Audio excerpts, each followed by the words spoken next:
and welcome to Speak a Dogcast. My name is David Farb, Animal Behavior Specialist, and I am broadcasting from WOUF Woof Studios in beautiful Palm City, Florida.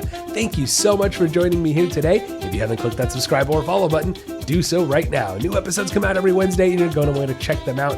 Now, today is an exciting day. Yes, our Patreon page is going live. Yes, that's right, guys. Our Patreon page is up. It's going. You guys can check it out at patreon.com/speakadogcast. Now, for those of you guys unfamiliar with Patreon, it's a wonderful service. It's amazing. It's patreon.com. You can check it out. Podcast, video bloggers, all kinds of people use this wonderful service. It's to be able to give you guys even more content. You can go over and check it out again, guys. Patreon.com/speakadogcast. There's different levels of subscriptions that give you guys amazing content in return. We're going to be giving you some great training videos. We're going to be doing a live Zoom call once a month for one of the tiers. So definitely check it out. It's going to be all about training, all about dogs. And I would greatly appreciate the support, guys. It's only going to grow further from here. The podcast, the information, all of it. Our YouTube channel is launching later this week. You're going to want to check it out. That's right. So I'm super excited. Again, guys, the Patreon page is really fantastic. Be sure you go over and check it out. Help support me. Help support the podcast. This has been a complete labor of love. And it's true. I've loved doing it. I really have loved bringing this amazing show together. It's been so much fun. I feel like I've grown as a trainer, as a person. You know, you guys have told me what a great support system this has been for training your dogs. And I'm so grateful because that's what I want to do. I want to get more information, more training out there, and Patreon is a way to help this all grow, guys. So be sure you head on over, patreon.com/speakadogcast. Go check it out.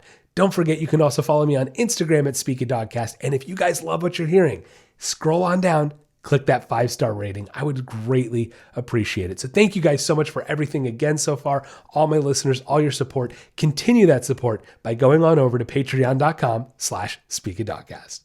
Now today on the show, extending the stay. We got to talk some training, right? We're going to talk more about extending that stay. It's great that we can get our dogs to stay and, you know, they listen for a couple seconds. How do you extend it to 1 minute, 3 minutes, 5 minutes, being able to walk out of the room, all these different things that come with extending the stay we'll talk about. Then comes a segment called Stupid Tools. Disclaimer, guys, I'm going to be talking about some bad, poor training tools, and oh boy, here comes some honesty for you. Then comes the first pets, followed by the listener Q&A. If you guys have questions for that listener Q&A, keep them on coming. You can email me questions@speakadogcast.com or feel free to message me on social media. Now, before we get going with today's show, got to give you that trivia question. Today's question is going to be, what breed of dog is used as a popular board game piece in the game Monopoly? Yes, what breed of dogs is used as a piece in the popular board game Monopoly? I will give you the answer to that question somewhere in today's show, so be sure you stick around, sit, stay, and enjoy the podcast.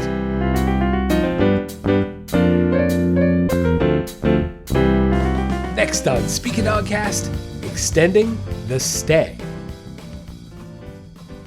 How do you get your dog to stay and continue to do so for as long as you want them to? It can be a process, just like anything in training. I mean, honestly, I think all of training is just that. Training is a process. It's a step-by-step building blocks that get us to the end result of getting a dog to stay, getting a dog to do what you want them to do on command.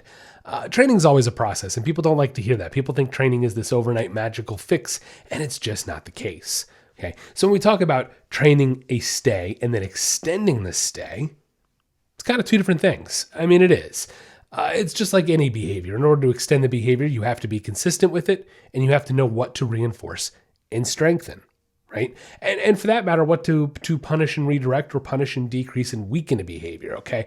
So when we talk about a stay, it's sort of a multi-step process, as is anything with training. Training is always a process, guys. It's never overnight, okay? So let's talk about the basic steps. We're gonna break it down on what it takes to extend the stay, and let's just start with, what do I mean by an extended stay? What does an extended stay? What defines an extended stay? So an extended stay in my book is your dog will stay put until you release them. It's that simple. They continue to stay until you tell them not to. Doesn't matter if you go out of sight. Doesn't matter if you're in the next room. It doesn't matter if they hear something, see something. An extended stay means your dog will stay put until you tell them not to, until you release them. Okay. And so there are important, okay, so that's what it is. And so how do we get there? Well, like I said, it's a process. Let's talk about that process. Now, my dog, Colby Jack, that I used to have, he was a golden retriever. He was amazing. 1 in a million. What an awesome dog. Loved him. And he lived a nice, long, wonderful life until a year and a half ago. He got up there in age. And Colby Jack was just a model student for the most part, all around. I mean, he was such a good boy.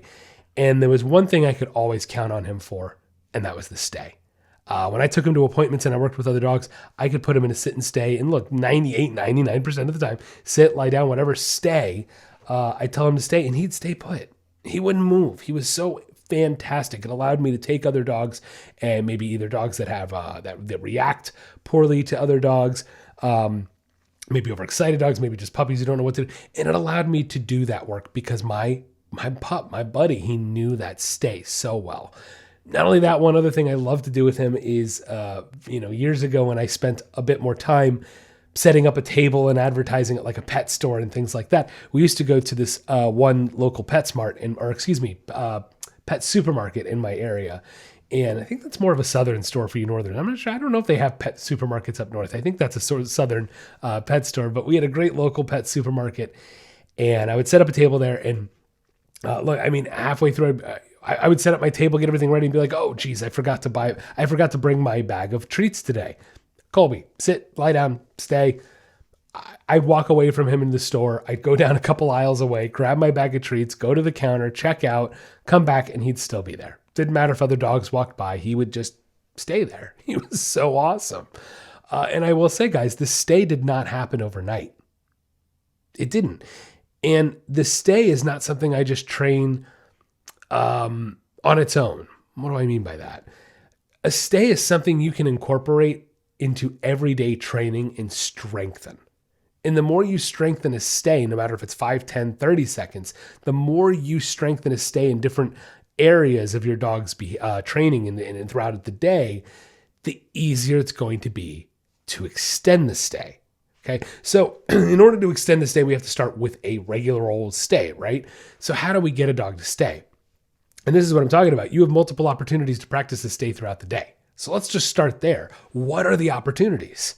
How about, let's say if we're still crating our dog, here's a great opportunity to practice the stay, guys. Before I let a dog out of the crate, I like to get them in a sit and a stay.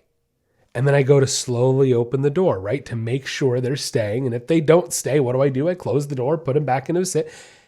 And we're actually teaching them to stay, right? Stay put by just being able to utilize something like a barrier, like a crate, like a physical constraint like that. It's fantastic. It's a great opportunity to teach your dog a stay. Okay. It also allows me to teach them a stay to be able to reach in and then leash them up inside the crate, teaching them to stay when they're leashed up, when you're getting them leashed up rather, right?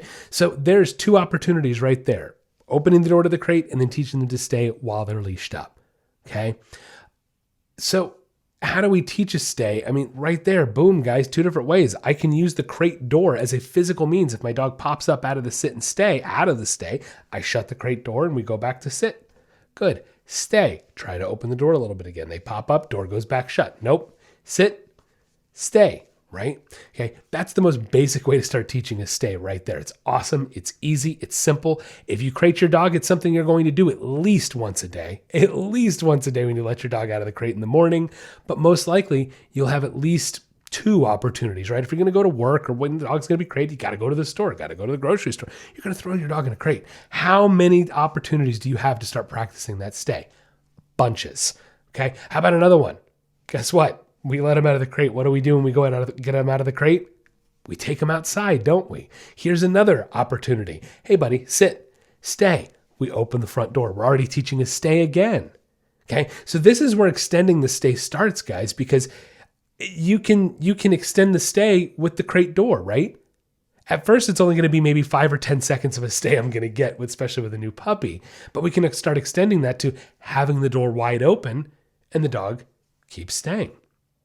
Then I can extend it to you sit in the crate for a minute before I let you out. All of a sudden, we're already working on extending the stay right there. That is such an important note to make. It's so important right there, guys. Think about that. Like, take a moment and think about that. You can practice extending the stay in the crate. You're already doing it. It's already happening. You have to do literally nothing extra but make your dog sit there an extra 30 seconds to a minute. We don't take that opportunity and think everybody just goes, oh, good, they're staying. 5 seconds later, boom. All right, we release them out of the crate. Guess what? We put them in the crate the next night, next morning. Oh, look at that. They're sitting, they're staying, they're being good. 5 seconds. All right, we let them out. This is an opportunity you could take to start extending the stay, and most people miss out on it. Take that opportunity at the crate at the front door. Sometimes it's going to be 10 seconds we're going to wait at the front door before we go out. Sometimes it's going to be 3 minutes before I let you out. If you can start extending the stay on a leash right there, but it makes it so much easier once the leash disappears and we start extending the stay in other areas. So this is what I'm talking about right here. Be proactive about starting to extend the stay before you're even trying to extend the stay, right? Like, okay. Okay, because think about it, a crate, when you're leashing them up to take them out, these things create a more controlled environment. And when we can create more control, it actually allows our dogs to learn faster. The more black and white, well, the dog knows I'm in a crate, I'm not going anywhere. Every time I pop up, the door shuts. Every time I relax, the door opens. Oh, wait, now we've done this like 4 or 5 times. I'm realizing if I just stay here, the door stays open. Oh, look at that. I'm realizing if I keep staying, the guy gives me a treat. Oh, look at that. Look at that. If I keep staying, he leashes me up and then lets me out of the crate and gives me more treats. Look at that. All I got to do is just sit here and keep staying. And this guy keeps telling me good boy and feeding me and giving me affection. This is awesome. Why wouldn't I want to keep staying? See, like, their brains aren't going that in depth, right? But I'm giving you the humanized version for us to understand at least. I'm not humanizing, all right? Distinct, there's a line. Okay, but I want you guys to understand that. I want you to think about that example of the dogs are processing to some degree. This works for me, this doesn't. This gets me something, this doesn't. Well, why wouldn't I want to stick around and keep staying? See? Okay, so just by utilizing the crate and the front door, we're already extending the stay. Guys, how far into this segment are we already? And we haven't even gotten to like walking out of the room. That's my point. Keep it simple. Keep it basic. Find these opportunities to extend your stay. Okay? Sounds like a hotel commercial. Extend your stay. All right. So now that we've got the stay already working for us, we're already doing it. We're already in it. It's awesome. Let's incorporate a spot command, place, station training, whatever you want to call it, right? It's a dog bed. It's a reference point. This is a wonderful way to start teaching a stay because your dog is going to learn easier, faster with that reference point of a sit and a spot to stay on, right? So I like to create that dog bed, and that way then when they hop off of it, it's easy to understand, hey, no, we go right back onto it. That little step up onto the dog bed, that little reference point for your dog is going to help them learn faster. So we're not going to get into how to train the spot today because there's plenty of segments about that, guys. It's pretty, look, I'll say it in a nutshell. You leash them up, you guide them over and say, go spot. The second they put their feet on the bed, you say, good boy, and give them a treat. There it is. That's how you train to place a spot command.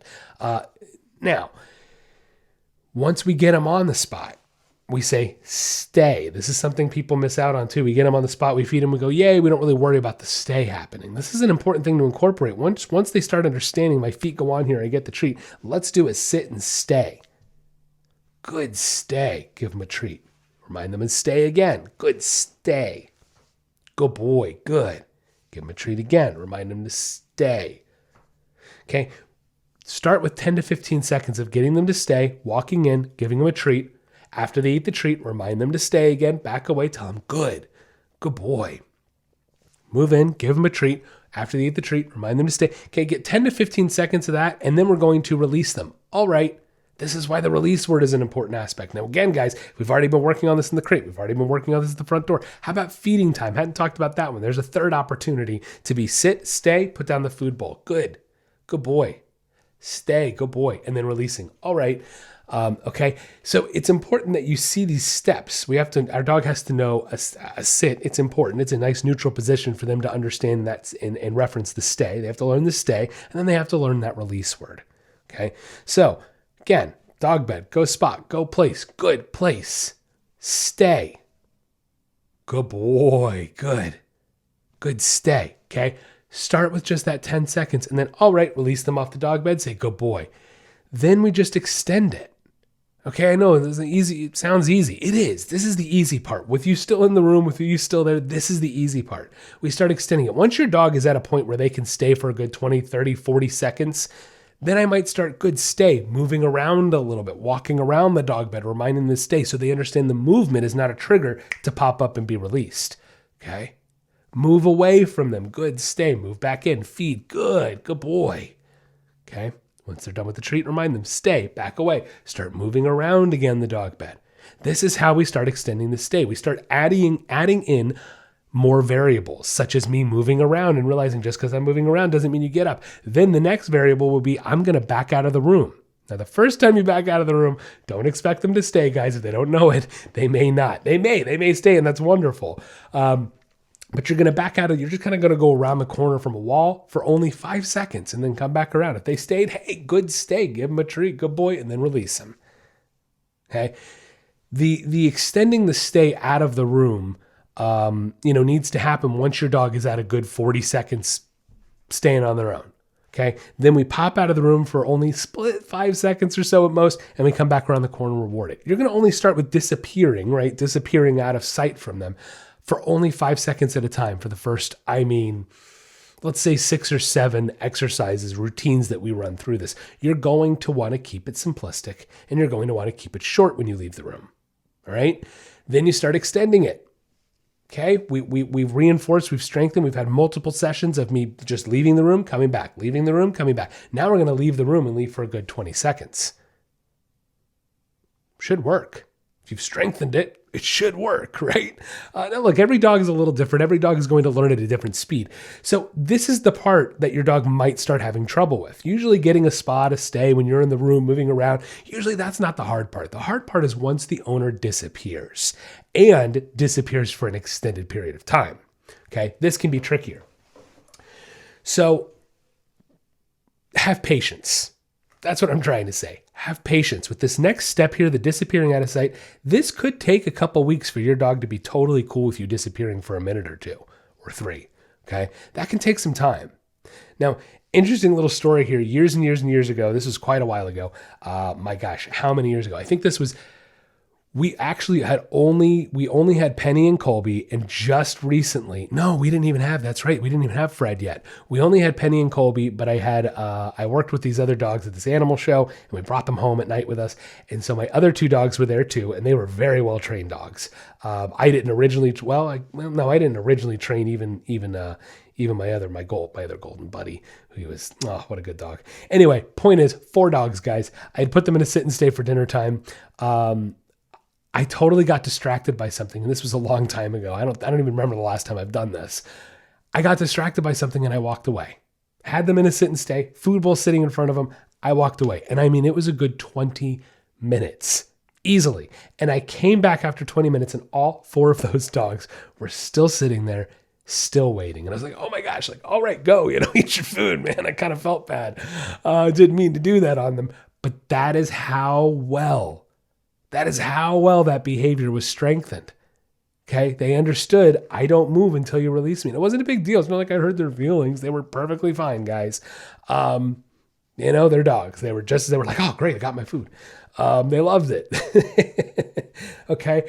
And that's just it. If you strengthen this correctly, okay, if you strengthen this correctly and you learn to break it down for your dog, they need to learn to sit.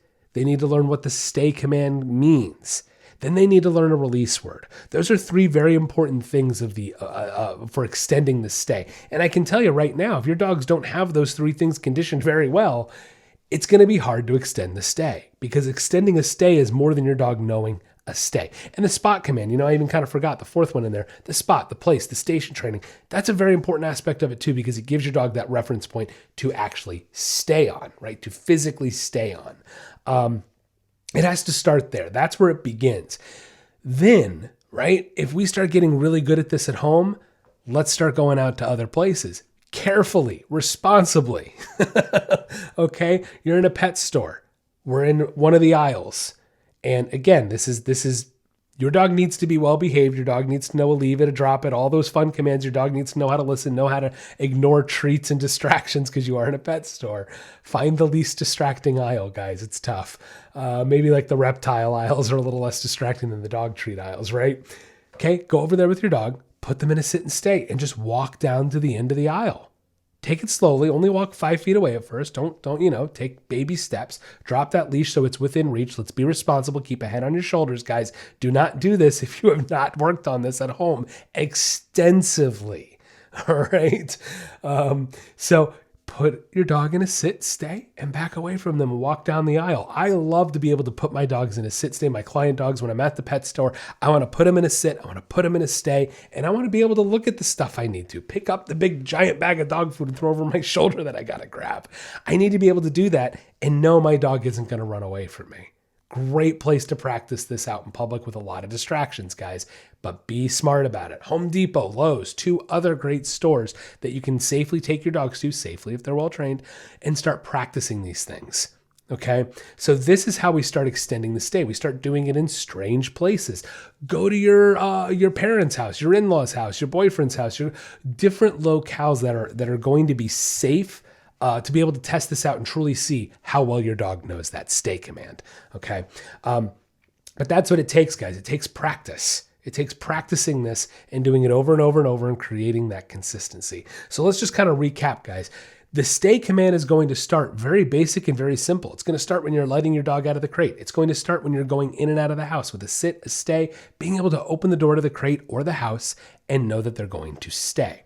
This is just a 5-10 second thing to start with. Then we build it up to staying for a minute, maybe even longer. We can also take this exercise and apply it to feeding time. Sit, stay, bowl goes down. They have to wait until we release them.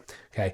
If you start working the extension of the stay here, it makes it so much easier once we do it over there, anywhere. Okay. That's where it's going to begin. Make sure your dog understands a sit, make sure they understand a stay, and make sure they understand the release word.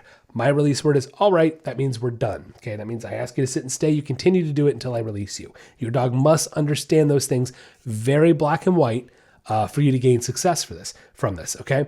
Then we're going to start extending our stays at the door at the crate with feeding time, 1 minute, 2 minutes. Then we start taking it to a dog bed. We teach our dog a spot, a station, whatever you want to call it, okay? A place command.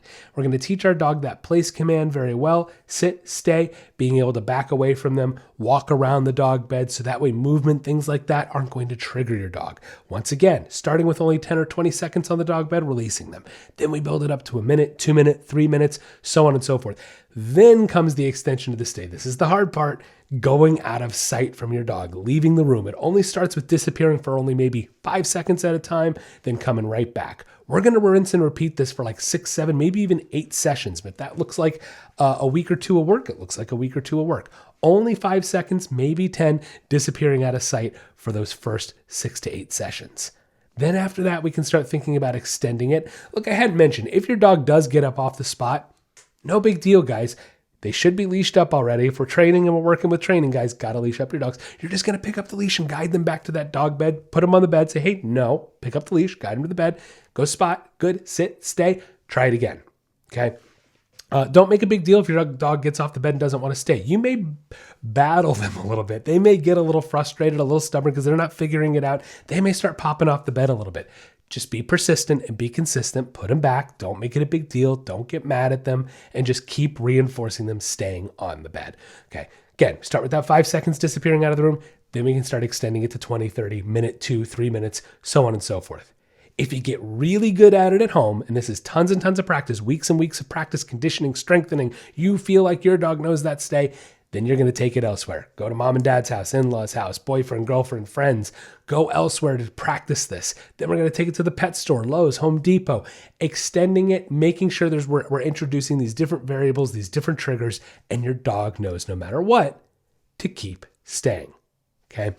Seriously, guys, baby steps. Rome wasn't built in a day, and neither was good dog behavior. Don't be discouraged if you're measuring your progress in little minimal amounts. Guys, that's what training is sometimes. Like, people hate hearing this, but it's the truth. I learned this the hard way when I worked at an animal show, and you would rinse and repeat this stuff, and you were working with birds, dogs, cats, owls, pigs, otters, you name it, right? And you would hit a wall. You'd hit a wall in your training and you'd feel like you're just not getting, but you kept pushing through. You kept working with the animal, trying to understand them a little more. And it's amazing with that persistence and that consistency, the results you can get. So hang in there, take those baby steps, and get working on extending that stay.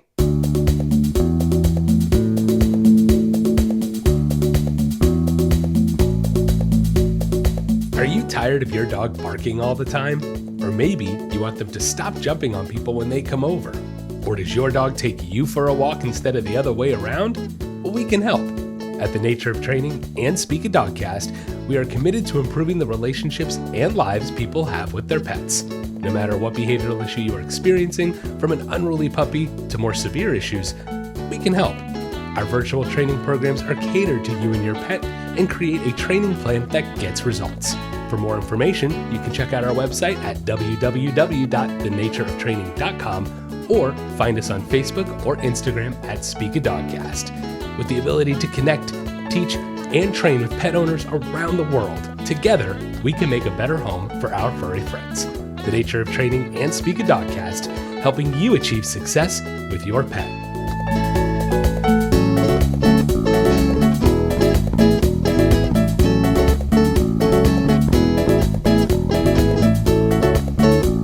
Next on Speak a Dogcast, stupid tools. Okay, so I have to admit what sparked this segment today was my recent experience out at a public park walking dogs.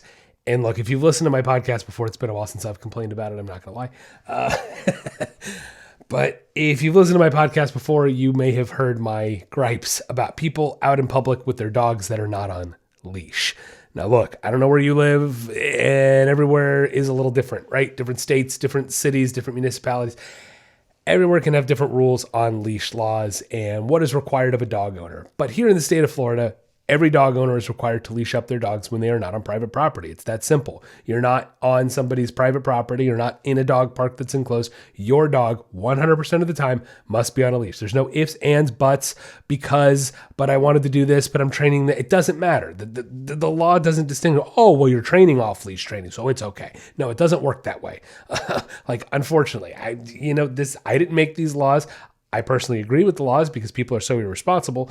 So what started it today was an experience I had the other day.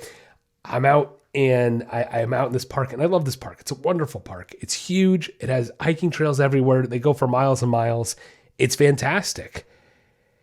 The downside of the park is that there are dogs off leash, uncontrolled there every single time I go. And look, I've met people at the park, other dog owners that are unfortunately on the butt end of this stuff. And some of them have had some really bad experiences to the point that they've literally been bit by other dogs. Okay, this is why dogs need to be leashed up. It's that simple. So the other day, thank goodness, my experience was nothing quite that bad. Not even close, thank goodness. But I came across a gentleman. I'm walking. I see him in the distance. I see his dog, and I can clearly see his dog's off leash. And it looks like he's going to grab the dog and leash it up, right? And I can see he's doing it. So I'm like, okay, I'll keep walking towards him. Keep walking towards him. And then for some reason, he decides he's not going to leash up the dog, and he actually has the dog at his side, and he takes his hands off the dog, and he's giving the dog a stay command. And it lasts about 3.5 seconds until the dog just bolts. Now look, this guy's easily in his early 70s. He has no business having a dog this spry to begin with, number one, in my opinion. And the dog comes right at us and comes bolting in. He's stay. And then he pulls out his little contraption, his little training tool. And he starts beeping at the dog. Beep, beep, beep, beep, beep, beep. No, stay. Beep, beep, beep, beep, beep. No, stay. Beep, beep, beep, beep, beep. How many out there want to think that this worked? Anybody think this worked? Anybody? The beeping and the... Didn't work. Dog didn't give a crap. Dog's not listening. It's coming around us. And I can't help it anymore, guys. Sometimes I'm a little smart with people. Because he's not apologizing. He's not even... I don't exist to him. Me and my dogs, we don't even exist to him in this moment. Like, screw us, right? I can't help it. My smart self, I look at him, I said, what would solve this situation real fast is a leash. Nothing. No response from him. No apology. Nothing. And it's just, guys, I'm so tired of it. And thank goodness I had all good, well-behaved dogs and no reactionary dogs.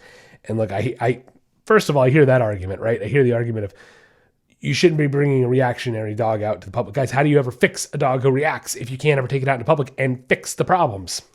Okay, that's a different story for another day. But again, guys, it's like, why should I have to forfeit my training because of this dummy who wants to rely on this stupid tool?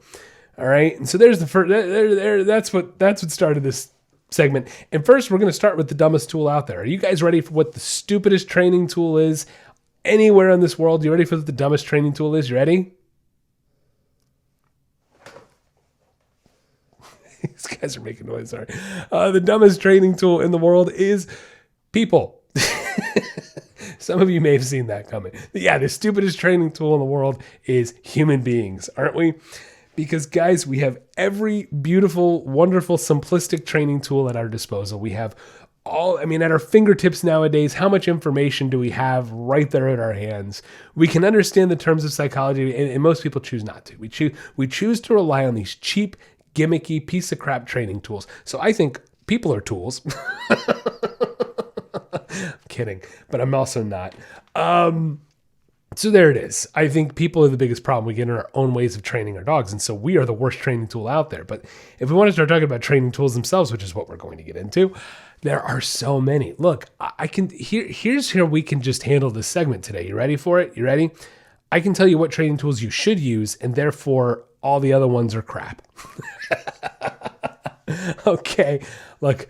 Since we were on the topic of the beeping, those of you unfamiliar, these are collars that beep. Now, a lot of these collars beep and shock. However, you have the choice whether to beep and not use the shocking part. And so what they've attempted to do is they're attempting to pair a command with the beep, which kind of blows my mind that they're trying to pair a beep and a command. It's like, dude, do you realize by saying stay or come or whatever you're saying, it's no different than using the beeper? Guys, it's just a sound to the dog. It's just a noise. The only reason you might want to use a collar with a beeper is maybe you're a hunter and your dog gets a good distance away from you and can't hear your voice anymore. And that's where something like a beep being used as a recall trained correctly can be a good tool. But in the wrong hands, it's a terrible training tool, because the reality is, again, at least in the state of Florida, you're not going to be on public property. You're not going to be out in public and have your dog more than 6 feet away from you because, well, that's what the law requires, a 6-foot leash or less. Okay, that's what I don't understand the runaway leashes and how that's okay in this state, but that's a story for a different day. Speaking of runaway leashes, talk about the worst training tool in the world. Number one worst training tool out there is the runaway extendable leash. Guys, it's dangerous. They're bad. I've seen them snap. I've seen them just completely come apart.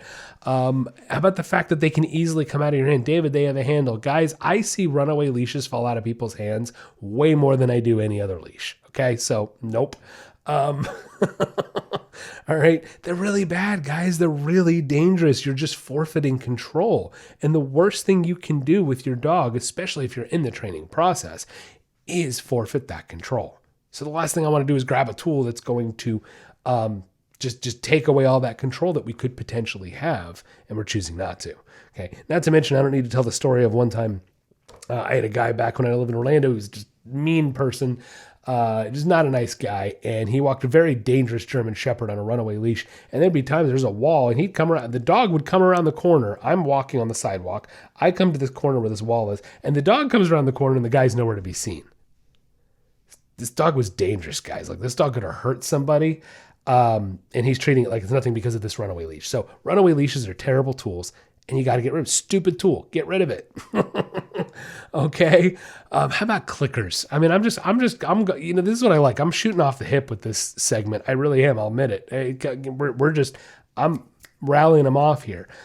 Clicker training. Guys, the reason clickers are a dumb tool for training with dogs is because you already have a clicker. You know what it is? It's because saying good boy. When you say good boy, you're attempting to bridge a behavior. We're not going to get into the concept of what a bridge is today. But that's the point. You're attempting to bridge a behavior, and a clicker is the exact same thing. It just clicks. You pair it with a treat or with reinforcement or whatever. You pair that stimulus the exact same way you pair a good dog or good boy or good girl. You don't even realize it. This is why I don't like the clickers, guys. Once again, stupid training tool. You don't need it for dog training. And my biggest gripe is what happens when you don't have the clicker and you need it. Same thing with the beeping collars and those remotes. And look, let's not get into shot collars. Shot collars are a terrible tool. I don't like them either. I know some people swear by them. You'll hear trainers go, David, if used properly, look, to each his own, I guess. Not me, okay? I'm not using a shot collar. I don't see the need for it. I think you can make corrections with prong collars and choke collars. And, if you really need, if you got a big dog like that, okay? So I just don't see the need for it. And here's my gripe. What happens when you don't have the remote in your hand and you need it? What happens when the batteries are dead and you need it to not be? These are the problems with stupid training tools. Guys, we as human beings, think about, can we please put on our critical thinking hats for a moment? It's done right on the head. Okay, let's think about this. Help me out here, guys. Please stay with me and think critical thinking. We trained dogs as human beings for thousands upon thousands. We literally did the entire domestication process of dogs for thousands upon thousands upon thousands of years without the use of shock collars, perimeter fences, harnesses, clickers, remote training, anything electronic using to be training a dog. Guys, we did it beyond successfully. Beyond to the point of we trained these dogs out of a necessity for survival. And I got news for you. If you're training something on the basis that you have to eat and survive, you're going to train that thing real well. You're going to figure it out and you're going to make it happen. So for thousands of years, we trained dogs as a matter of human survival without all these crazy BS, stupid, gimmicky, crappy tools.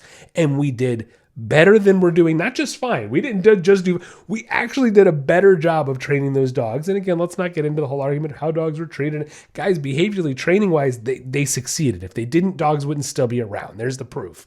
Okay. We did something right, and we did it very right for a long time, to the point that we actually have dogs in an evolutionary period of where they are. And it's all thank you to what we did with dogs without all these training tools. Do you see my point here? If you think about that critically and you go, damn, David, you got a point. We didn't need all this crap, and we successfully trained dogs for thousands of years. Maybe I don't need that pee pad. Oh, get rid of the pee pads. A horrible training tool, guys. They're awful. We didn't have them for a long time. David, we didn't have high rises. Sure. Look, guys, disclaimer, right? Here's this disclaimer. There is almost always an exception for all of these tools, I'm telling you. Almost always. There is a reason. There is a use for these tools. These tools were all created out of necessity. A runaway leash, for example. If you have a bomb-sniffing dog, if you have a dog you need to give them a certain amount of freedom, but not total freedom, there's your tool. Okay? Look, I get it. Some of you go, David, I want to let my dog sniff. We have this field, but I don't want to let him get off. Fine. That's when you pop on the extendable leash, when there's nobody else around, when it's safe, and when it's a better option to keep your dog contained. I get that. But the reality is 99% of you aren't going to have that, aren't going to need that.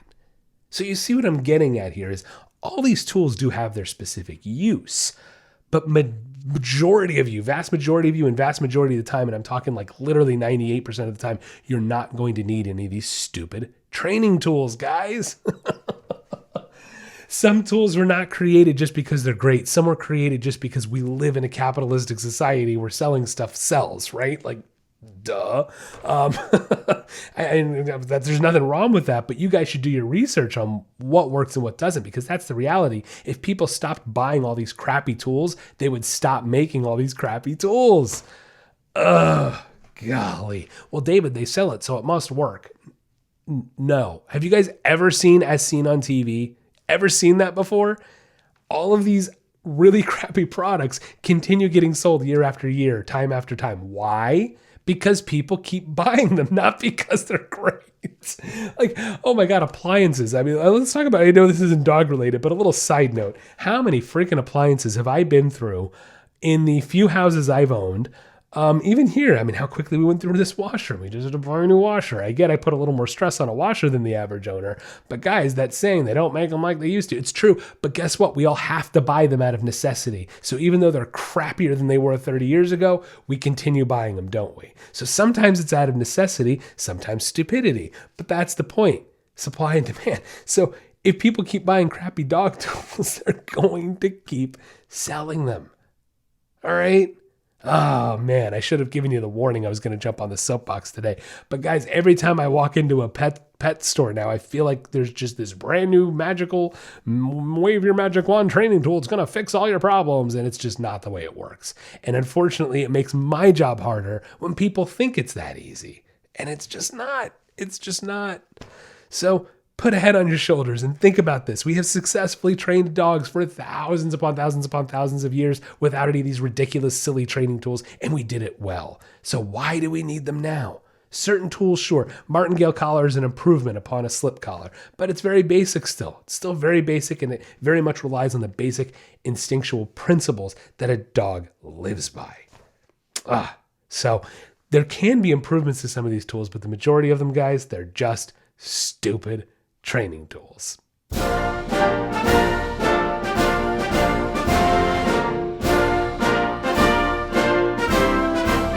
Next on Speak of Dogcast, it's the First Pets. Today on the First Pets, we'll be talking about Bill Clinton. Now, Bill Clinton, he was the 42nd president of the United States, serving from 1993 to 2001. Now, he's known for being the governor of Arkansas prior to his presidency, and he was the third youngest president to serve. And of course, he's also known for the infamous sex scandal that came to define his second term of his presidency.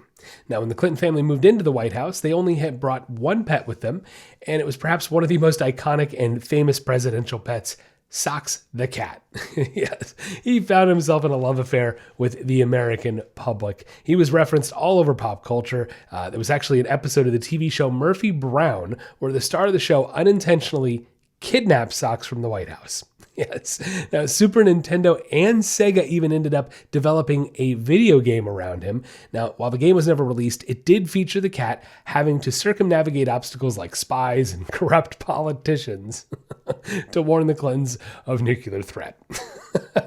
There was even a cartoon, a book, a song. There was Muppets emulating him.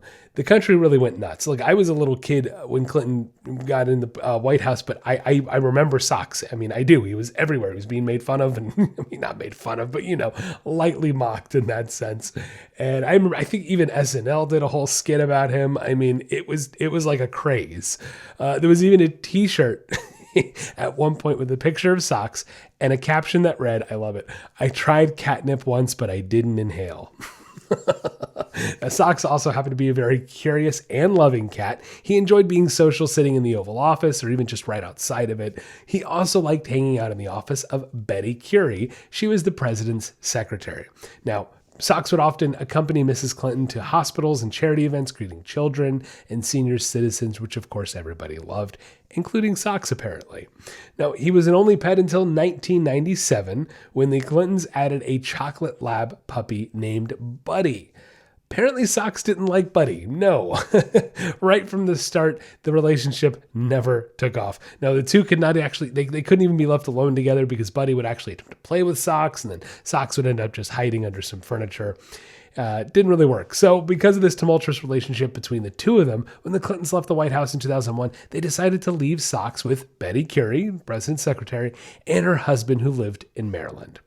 Now, Socks continued to actually make some public appearances in support of animal charities, and he lived to the ripe old age of 20, passing away in 2009. Now, Buddy continued living with the Clintons until, unfortunately, one day in 2002, Buddy was chasing a contractor playfully into the street when, sadly, he was hit by a car and passed away. Later that year, though, the Clintons did get a second chocolate lab, and they named him Seamus. The answer to today's trivia question, what breed of dog is used as a game piece in the popular board game Monopoly? It's the Scottish Terrier.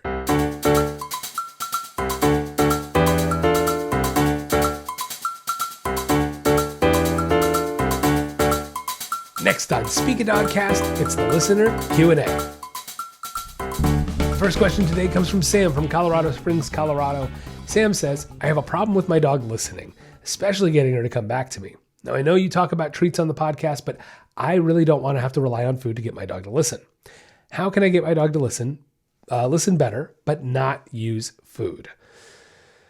Okay, so look, Sam, thank you for the question, but you may not like my answer today. I'm just going to be honest. You should be using food. It's that simple. You really should. It's not something you have to rely on forever if you use it correctly, but it is something that you should be utilizing. I'm the first to admit, I didn't used to use treats. I used to be very anti-treat many years ago when I first started my business, and the whole reason I'm not anymore is because, well, I have a better understanding of what a treat is.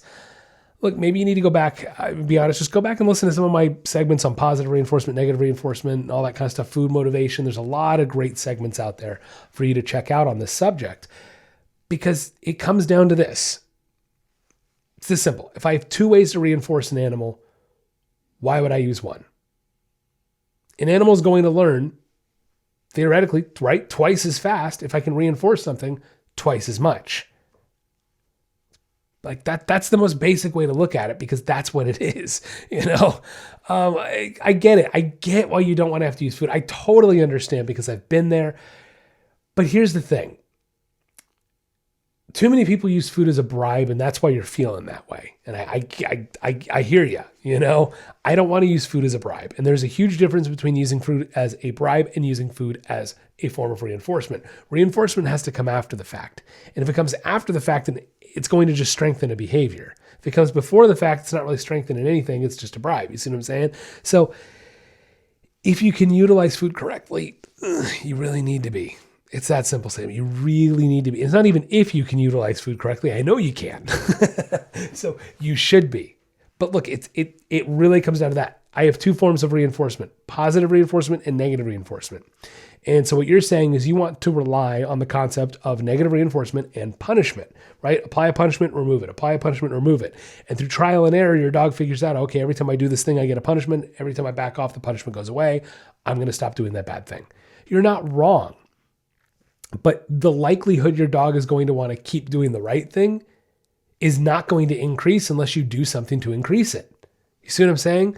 So sure, punishment and negative reinforcement get the dog to stop doing the behavior you don't want. But if you want to increase the likelihood of them doing the right behavior again, you better use some positive reinforcement. You better reinforce, and you can't use negative reinforcement in that moment. There's nothing to utilize that. So you have to use positive reinforcement. Now you could do a good boy, maybe like there's all kinds of different positive reinforcement. But in this scenario, we're specifically talking food, right? Because that's what you're talking about. So that's what we're referencing. But just for the record, for all my listeners, positive reinforcement unto itself is not food. Okay. There are many different kinds of positive reinforcement, depending upon what the situation is, the motivation is, all of that stuff. Food just happens to be one that's almost always a motivator. Okay. That's simple. Always going to increase behavior, almost always. All right, so Sam, I'm kind of giving you the long answer, long run here, but you kind of have to see it from every angle. That's the reality of it. If I'm not giving my dog a reason to increase the behavior I like, then they're just not as likely to want to keep doing it. It's not saying they won't. The punishment and negative reinforcement might be enough, but I can tell you, it might be enough. You see what I'm saying? Might be. But I can damn well guarantee you, if you bring primary reinforcement into the picture, such as food, and you increase and you start positively reinforcing with food stuff you like, and it's going to increase the likelihood your dog's going to want to do it again. Really quick before we can move on to the next question here, Sam, I'm going to give you another little example. When I first walk in with a dog at a consultation that I've never worked with, I start really basic. All right. Normally the dog's jumping on me or barking or whatever. It's pulling this way or that way on the leash. Usually I leash them up. I have my treat pouch on and I wait. I might use a little correction here, a little correction there, depending on what's going on, but I wait. I don't talk to the dog. I don't ask him to sit. I wait. And eventually the dog finally goes, well, screw this. This isn't getting me anything, bouncing around and acting like a lunatic. And then they sit down and relax. And then I go, boom, treat. Reinforce that. And all of a sudden they get up, they start jumping on me again. But this time, instead of 3 minutes of going nuts, it's only about a minute. And then they stop and sit down again and go, wait a second, this guy gave me a treat the last time I sat down. Sit, boom, treat again. Dog's going to go, whoa, mind blown. I just sat down 2 times in a row and this guy gave me food.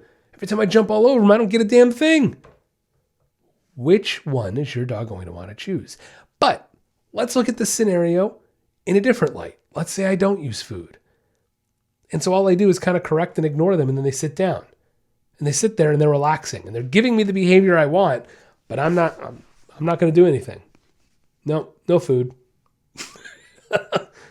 I might say, good boy. And then they jump all over me again and they sit down and they go, good boy. And then they jump all over me and they sit down. That's usually what's going to happen. They're not going to want to sit down because I'm not giving them much a good boy. That's fun and all, but they get good boy all the damn time. And good boy is affection. And affection is what we call secondary reinforcement. Primary reinforcement is always going to speak volumes. So do you see what I'm saying? In the scenario with no food, the dog has no motivation to continue sitting there. Why? I'm not getting anything out of this. What's the point? There's literally no reason for that dog to continue sitting there. But if I keep reinforcing it and strengthening it, that dog is going to keep sitting down. Eventually they relax and lie down and totally give up and just calm down. I've had that happen so many times at a consultation, and then the owner looks at me and goes, I've never seen my dog relax like that. Because you've never taken the time to reinforce it with food. All right, Sam, I know that was a long answer, but there it is. Proof's in the pudding. You have to use food. Get yourself some treats in a treat pouch. That's your solution. Next question. This comes from Emily from Ohio. Emily says, hi, David. I have 2 dogs. They're really good pups and are really well-mannered, walk nicely on the leash with a nice loose leash. Just all around, they're really good dogs. I take them for a big walk every single morning, and after the walk, they come back and they'll sleep most of the day. Now, I work from home and they just chill with me all day, but then my husband gets home at the end of the day, and after they say hi to him, they start playing a lot for like at least an hour or 2. They always do it when he gets home, even though they've been sleeping all day. Now, I even remember my dogs doing the same thing when I was a kid with my dad. Why do they do this? Emily, good question. This is a common thing. Yeah, look, it's competition is really what it is. And there's a couple aspects to this, right? You're home all day, so you're not as exciting to your dogs as your husband is. It's just the truth. And like my wife's the same thing. Like they get so excited to see my wife. And my dogs do the same behavior, right? They'll play, they'll show off a little, right? People go, oh, they're showing off. What they're really doing is actually competing for affection. Believe it or not, yes, because that's what predators in general do. It's what playtime is. It's learning competition, because competition is a natural, instinctual part of a predator's life, including ourselves.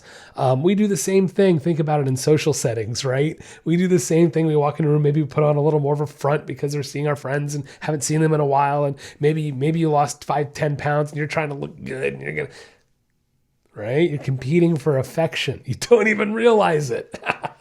I love psychology. So you see what I'm saying? They're competing a little for your husband's affection. It's a normal thing to do.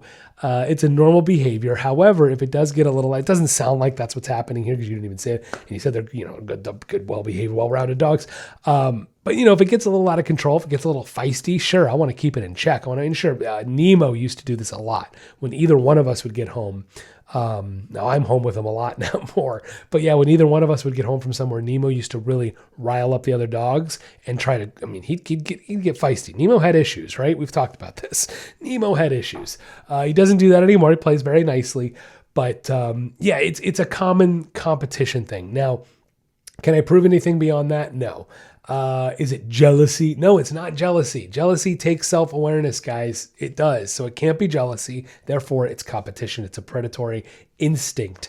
And really, when it comes down to it, guys, that's survival. Like when you think about it, competition is survival in the animal world, in the animal kingdom, even something as a domesticated animal such as a dog. So yes, it's a instinctual competition, competitiveness, and the fact that your husband tends to be more exciting to see because they get to see you all day. It stinks, but that's how it is. So there you go. Hope that answers your question, Emily. Thanks for the question, and thanks for listening. That's going to wrap up the podcast today. Thank you so much for listening in. Don't forget to subscribe to the Patreon page at patreon.com/speakadogcast to keep up with all the latest and greatest content. You can follow me on Instagram at speakadogcast. Our YouTube channel is launching later this week. Have a wonderful week. And don't forget, get out there and walk your dog.